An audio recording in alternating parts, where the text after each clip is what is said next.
Imagine a young boy, dirt on his face, chasing away birds from a field just to earn a few pennies a week. That same boy would grow up to build machines so luxurious and powerful, they would become a global symbol of wealth.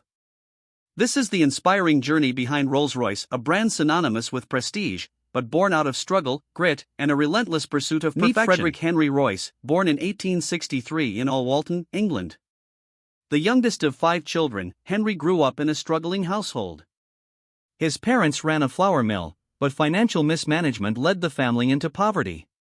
When they went bankrupt in 1867, they moved to London in search of a better life. By the age of 4, Henry was already working as a birdscarer on a farm for just 6 pence a week. Tragedy struck again when his father passed away.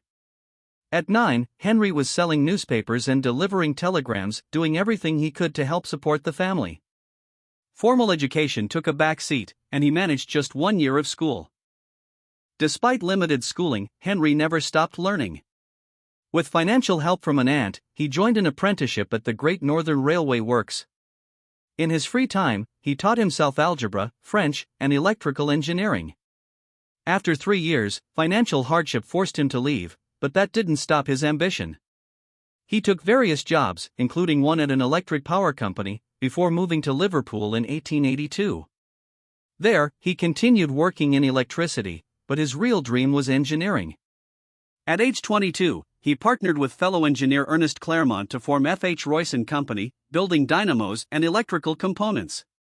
By 1894, they were even making electric cranes. But Royce had a new obsession: motor cars.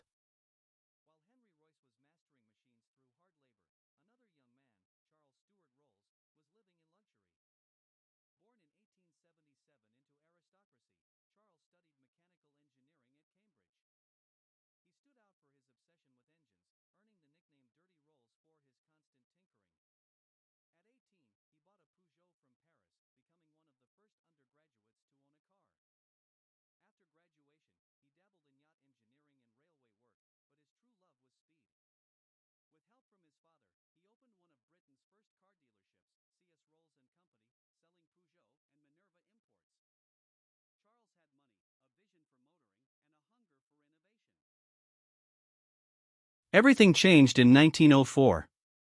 Henry Royce had been experimenting with improving a second-hand Dion Boughton car and eventually designed his own engine. He built the first Royce 10-horsepower motor car, and it impressed everyone, especially one of his business partners, Henry Edmunds. Edmunds, who was also friends with Charles Rolls, arranged for the two men to meet. Rolls was immediately captivated by Royce's craftsmanship. Despite preferring larger engines, he took Royce's 2-cylinder car for a spin and was sold.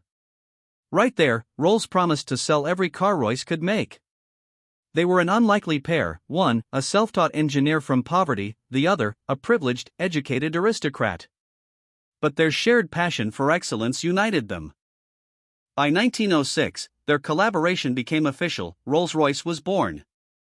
The company quickly made waves with the Silver Ghost, a 6-cylinder vehicle that earned the title "the best car in the world" within a year.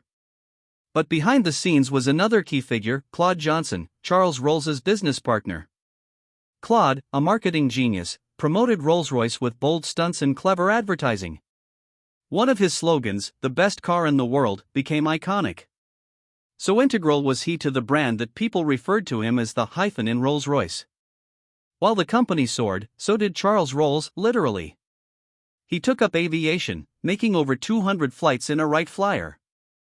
In 1910, he became the first person to make a non-stop round-trip flight across the English Channel. But just a month later, he tragically died in a plane crash during a demonstration. He was only 32 years old, the first Briton to die in an aircraft accident. Royce was left to carry the vision forward.